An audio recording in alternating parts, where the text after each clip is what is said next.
On December 20th, 2017, a press conference was held during which Mark Perez, special agent in charge of the Florida Department of Law Enforcement, announced a breakthrough in the disappearance of Mike Williams, a Tallahassee real estate appraiser who was originally presumed to have drowned while duck hunting on Lake Seminole on December 16, 2000, and was eaten by alligators.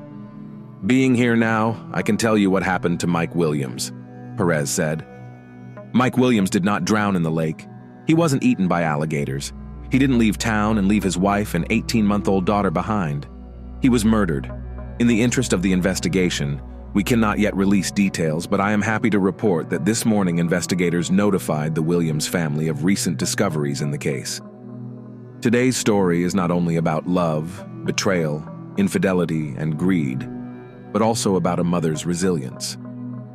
For 17 years and 4 days, Cheryl Williams, Mike's mom, disagreed that her son had drowned in Lake Seminole and pushed with tenacity for law enforcement to investigate her son's disappearance. She believed with all her heart that those responsible would be punished, believed even when no one else did. "I had two choices. He was alive or dead. I chose to believe he was alive, and I really think that's what helped me," Cheryl said on December 20th, 2017. "A lot of people called me crazy, but if I had given up, we never would have found him." The day before the press conference, Brian Winchester, a close friend of Mike and his wife Denise, who later married Brian, was sentenced to 20 years in prison.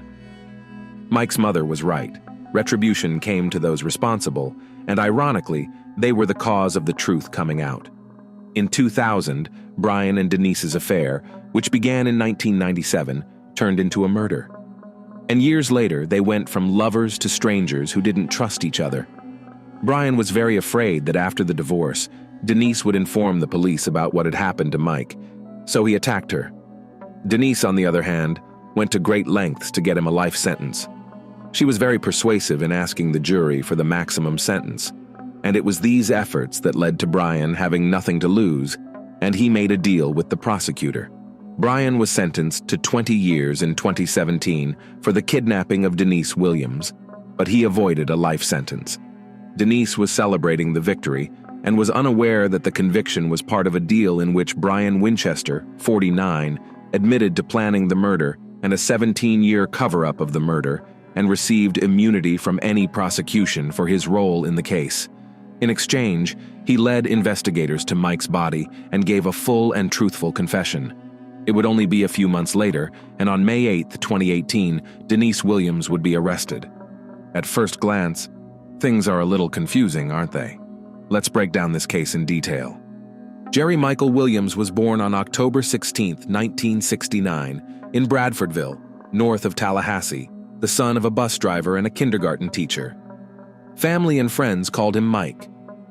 Even though the family didn't have much money, and the boy, along with his older brother, grew up living in a trailer, those were happy times. The parents cared about their son's future, and instead of building a house, they set aside money for the education of both boys, who themselves worked part-time at night in supermarkets. The sons enrolled in North Florida Christian High School. There, Mike excelled. He became student council president, played soccer, and was active in the Key Club. At the age of 15, Mike started duck hunting as a hobby and met Denise Merrill. The young lad was a soccer player and student council president. Denise was a cheerleader and council secretary, and they began dating. Friends thought they were a great couple. While still in high school, Mike became best friends with Brian Winchester, whom Denise introduced him to. Brian later had a friend, Katie Thomas, and the two couples remained friends for the rest of Mike's life. After high school, Mike attended Florida State University, where he majored in political science and urban planning. The lovers graduated together. Denise became a public accountant. Mike became a real estate appraiser. Mike proved to be a valuable worker. He often worked 15 hours a day, and of course his career took off. In 1994, the young, successful man married Denise. It was around this time that Brian married Kathy as well. All four of them continued to stay in close contact. Mike loved his wife dearly, strived to provide for their family as best he could, and had incredible energy. At the age of 31, Mike Williams achieved considerable success. As a real estate appraiser, he was earning nearly $200,000 a year. The couple was able to afford a home in a small upscale neighborhood on the east side of town, and in 1999 became happy parents. They had a daughter, whom the couple named Ansley. Mike's friends told me that he was always prudent. Since the young man was engaged in quite risky activities, he wanted to be sure that in case of disaster, his family would definitely be taken care of. Not surprisingly, Mike turned to his best friend, who was working as an insurance agent at the time. Brian sold him 2 insurance policies for $250,000 and later for $500,000. In 2000, Mike's father passed away. Williams was so stunned by this suddenness that, wanting to financially secure his own family, he again turned to a friend. Brian helped Mike to insure his life for $1 million. Thus, about 6 months before his disappearance, the life of the loving father of the family was insured for almost $2 million. According to Denise, on the morning of December 16, 2000, her husband woke up early to go duck hunting on Lake Seminole, a large reservoir connected to the Apalachicola River. It was the day of their 6th wedding anniversary, and the couple planned to celebrate the date at night in Apalachicola, a small town on the bayou. The wife and daughter waited for Mike at home at noon, but he never returned. Naturally, Denise became concerned and called her father, who in turn called Mike's best friend, Brian Winchester. Together with his father, Brian drove to Lake Seminole. There they found Mike's Ford Bronco car near the boat dock. But Mike himself was nowhere to be found. The men went around to all the places Mike liked to hunt, but couldn't even find the boat. So they decided to call the police. After investigators from the Florida Fish and Wildlife Conservation Agency were called, the search for Mike began. A few hours later, a helicopter pilot found the boat drifting about 225 feet from the boat ramp. A search of the boat turned up Mike's shotgun, still in its case. Apparently, he never got to use it. The search became a rescue operation. Locals believed that before the 3 rivers were dammed to form the lake, the reservoir was the site of an orchard. Thus, the lake got its name Stump Field, due to the many remaining stumps that protruded above and below the water level, requiring careful handling of any motorized boat in the area.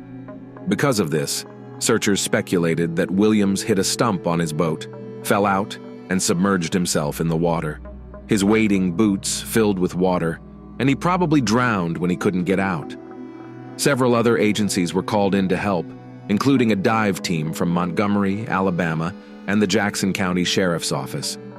But the extensive and methodical search yielded nothing. Mike was never located. A week passed and the rescue operation turned into a body search operation. Teams were given probe poles to probe the bottom of the lake, and dogs were brought to the site.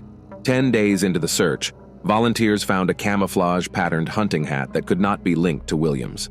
Officials with the Florida Fish and Wildlife Conservation Agency speculated that Mike had been eaten by alligators, which is why the body could not be found. There were actually quite a few alligators living in the lake. The Florida Department of Law Enforcement found no signs indicating a violent death and agreed with that theory. After 5 weeks, the search was called off. The day after the search was called off, Denise held a memorial service for Mike, less than 2 months after the alleged accident. It seemed to everyone that Denise had come to terms with the loss of her husband, but Mike's mother had not. 6 months later, in June 2001, an angler discovered wading boots floating in the lake. Divers searched the lake area and retrieved a lightweight hunting jacket and flashlight from the bottom. In one of the jacket's pockets was a hunting license with Williams's name and signature. The find raised many questions. Neither the hunting jacket nor the boots had visible teeth marks indicative of an alligator attack. None of the items found showed signs of having been in the water for 6 months. The boots were not slimy and the flashlight still worked. However, a week later, Denise's attorney asked the court to declare Mike Williams dead. Based on the items found, he suggested that alligators and other aquatic life had swallowed the body whole. The motion was granted. The death certificate said Mike died on December 16, 2000. Cause of death: accidental drowning while duck hunting on Lake Seminole. The body has yet to be recovered. This is how Mike Williams' story might have ended if not for Cheryl Williams, who refused to give up and continued to search for her son. "All I know is that I can't stop looking for him until I find him," she said. Cheryl's efforts seriously strained her relationship with her former sister-in-law. Denise demanded she stop searching and accept reality. She said, "I'm tired of seeing articles about Mike and his disappearance. I just want to move on with my life. If you keep pushing this investigation, you will never see your granddaughter again." Cheryl couldn't give up on her son, and Denise carried out her threat. If not for the mother's persistence, her son's story might have remained submerged at the bottom of a dark, algae-covered lake. It took Cheryl Williams 3 years to convince law enforcement officials to open an investigation into her young son's disappearance. "I made phone calls, put up signs about my missing son, wrote to the governor of Florida every day, compiled my notes into an evidence book, asked people to post on social media and contacted reporters," Cheryl will tell you years later. The persistent mother contacted Matthew Oresco, an alligator expert. In his response, he explained that alligators do not feed during the cold winter months. Cold weather causes water temperatures to drop, so alligators don't feed in the winter. All they do is maintain their body temperature. 14 degrees is too cold for an alligator to be interested in food at all. Moreover, Oresco wrote that after an alligator kill, there is always forensic evidence left behind. Eventually, after 3 years, Cheryl Williams convinced law enforcement to drop the ridiculous alligator theory and launch an official investigation into her son's disappearance. The case was reopened because of little-known facts regarding alligators' eating habits. Evidence gathered from interviews and a little official data convinced investigators that Williams' death was no accident. "My gut feeling is that Mike did not die in Lake Seminole, and that's the general consensus of all the law enforcement agencies working on this case," said Ronnie Austin, a former investigator with the 2nd District State's Attorney's Office who prosecuted Mike's case. The Florida Fish and Wildlife Conservation Agency initially took over the case because Williams was considered a missing hunter. Officers spent 735 hours searching a 10-acre section of the lake for the body, but didn't spend a minute looking for signs of wrongdoing. Jackson County Sheriff's deputies brought in to help with the search also did not consider other possibilities. Investigators interviewed everyone involved in the search, and police officer David Arnett, who was present at the scene that day, years later said, "Some things immediately looked strange. Williams didn't usually hunt alone. His truck was found in an undeveloped area from which he would have had to drag the boat over mud, not on the nearby concrete boat launch he usually used. The terrible storm that night should have pushed the boat to the east shore, but it was found on the west shore. The boat's motor wasn't running, but it was full of gasoline. If Mike had been driving the boat and fell out of it, it would have continued to float in circles until it ran out of gas." Unfortunately, law enforcement began to doubt too late that they were dealing with a simple drowning. The crime scene had already been trampled by numerous volunteers and searchers. A car that could have served as a clue was taken by the family without any verification. Potential witnesses were missed. Denise Williams and Brian Winchester became suspicious to investigators because they learned that Winchester had divorced his wife Kathy and married Denise.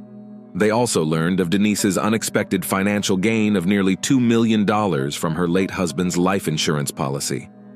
Detectives determined that it was Winchester who sold the policy to Mike. They also found it strange that Denise, as Mike's wife, did not want to have anything to do with the investigation and tried to prevent Cheryl's activity, even forbidding the grandmother to communicate with her granddaughter. In 2005, the newly married couple were called in for questioning, which gave nothing new to the investigation. Brian provided an alibi for the morning of the disappearance of Mike Williams. He said he was 60 miles from the lake, at home, in bed, as his ex-wife Kathy could attest. He said he had intended to go hunting with his father-in-law in the morning, but overslept. Denise's interrogation also yielded no new leads. In 2008, the Florida Department of Law Enforcement announced that Mike's disappearance was not an accident, and they believe he was the victim of a crime. However, without sufficient evidence, they, alas, cannot prosecute. "We have suspicions, but we need proof." Another investigation failed to find out her son's fate, but Cheryl Williams did not give up again. Her efforts led to the Discovery Cable Channel doing a story on Mike's disappearance and subsequent investigations in late 2011. By then, Cheryl had become disillusioned with the Florida Department of Law Enforcement. believing it was either incompetent or uninterested in solving the case. Beginning in 2012, Mike's mother wrote about one letter a day to the governor, Rick Scott, asking him to either assign the investigation to another agency or appoint a special prosecutor to do so. Cheryl sent 2,600 letters to the governor over 9 years. In 2012, Denise caught Brian cheating and they broke up. The following year, Denise filed for divorce. After a few more years, an appraisal of the former family home was to take place, after which even property issues would no longer bind them. This event was a turning point in Mike's case. Brian didn't want a divorce. Denise didn't want to continue the relationship. They were constantly fighting, and the Williams investigation was poking fun at them. Brian would call Denise and she stopped returning his calls. He couldn't handle the stress level. On August 5, 2016, the day a real estate appraisal was due as part of a court order, Denise left her home to drive to work at Florida State University. While talking to her sister on the phone, she saw someone climb over the back seat of her car. It turned out to be Winchester. Brian pressed a loaded gun against Denise's ribs and told her to drive straight ahead. He said he had to do that because she wasn't answering his calls. Denise tried to calm Brian down, agreed with everything he said, and promised to give him a chance to save their marriage. Brian believed it. Denise assured him that she wouldn't go to the police and report what he had just done, and Brian got out of the car. As he got out, he took the brown sheet, plastic sheeting, bleach sprayer, and tools with him. It became clear that Denise had miraculously escaped death. Denise called emergency services. Brian was quickly arrested and charged with kidnapping, which is a first-degree felony in Florida and carries a life sentence as the maximum penalty. He was also charged with domestic violence and armed burglary. The court decided to keep Brian in custody without bail. Cheryl Williams expressed hope that this development will lead to the solving of her son's disappearance case. Brian is not going to let Denise run around alone with all that money, she told the New York Daily News. I pray that he will tell us what really happened. And Brian did tell, bargaining himself an extremely favorable deal with the prosecutor and avoiding a life sentence. At first, I think we were all doing really well, but I wasn't a good husband, Brian began his story. One day, I found a note in my first wife Kathy's purse and realized she was cheating on me. I wanted revenge. We often went to bars and concerts with Denise and Mike. I had been friends with Denise since high school. I was never really attracted to her.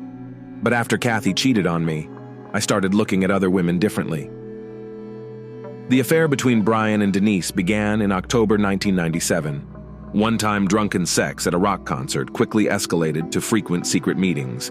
We started meeting at hotels during the workday. We met whenever we had the opportunity. Brian recounted. He did not want to divorce. Denise made it clear that she would never divorce her husband. Public opinion was important to her, and she did not want to share custody of her daughter. Over time, the affair became more than just meeting for casual sex. Denise and Brian thought of themselves as a couple, exchanging gifts and love letters. It became clear that they couldn't go on like this. They could not be without each other, and divorce was unacceptable to Denise. Her pious image was not to be harmed. Around this time, Mike almost died in a hunting accident. Brian saved him, and Denise suddenly saw a way out of the situation. After the deal with the prosecutor, Brian will reveal, the year 2000 prompted us to start talking about Mike and Kathy's death. Denise wanted it all on me, not her. And she wanted a scenario where it wasn't a murder, but an accident. She wanted death to be left up to God. That way she could live with it. After considering various options, Brian and Denise settled on a boating accident. In doing so, they timed the murder so that they could get the maximum possible payout on Mike's life insurance policy. They both realized that Mike had to be killed before one of the 3 policies expired at the end of December 2000. The plan was in place. Brian called his friend to go hunting. He said he'd found a great spot on the shores of Lake Seminole. Mike expected to go there with Brian and return home by noon to celebrate his anniversary with his wife. I told him that we were going to go to a special place and that he absolutely had to bring his wading boots with him. I had to make sure he took them with him because it was believed that if you fell overboard in wading boots, you would drown very quickly. The plan was to make death look like an accidental drowning. Once Brian and Mike were in the water, Brian pushed Mike out of the boat, but instead of sinking, he grabbed onto the stumps and began to wade through them to the shore. Brian panicked. "I didn't know what to do." Mike started calling loudly for help. "I didn't know how to get out of this situation. I had a shotgun. I was panicking and I shot him in the head. I didn't think about what I was doing. Things didn't go according to plan, and I needed to cover up what happened. There was hardly any time left. I should have been back home by now and getting ready to go hunting with my father-in-law. No one knew I was at the lake with Mike, so I decided it would be best for me to drive home and pretend like I had overslept. I drove home and hoped that Kathy was still asleep. I entered the house as quietly as I could. Katie was asleep. My phone was on the floor. I went to bed, called my father-in-law, and apologized. Brian did everything he could to create an alibi for himself. Then he hid the body. Denise didn't know that Brian had shot Mike in the head and buried him. Brian tried to tell her, but she didn't want to listen. It was enough for her that her husband was gone. Denise wanted to go on living with the idea that it was God who kept him from swimming out and let him drown. According to Brian, they promised each other that neither of them would ever say anything. Denise and Brian justified what happened by saying that the main reason Mike was killed was because it was impossible for them to live together. "We said the money was just the cherry on the cake," Brian would pronounce in court. Investigators learned that it was Brian who planted a hat, boots, flashlight, and license. First, he needed to keep searchers from leaving a lake, and afterwards he needed grounds to pronounce Mike dead so Denise could get insurance, since a recognition process usually takes about 5 years. The lovers managed it in just 7 months. Including Social Security and other benefits, Denise received about $2 million. On May 8, 2018, Denise Williams was charged with first-degree murder, conspiracy to commit murder, and accessory to a felony, which carried a life sentence. Denise pleaded not guilty to all 3 charges. In February 2019, she was sentenced to life in prison. 5 months later, Mike and Denise's daughter Ansley received all of her late father's assets and insurance money owed to Denise. In January 2020, Denise Williams appealed the conviction and life sentence.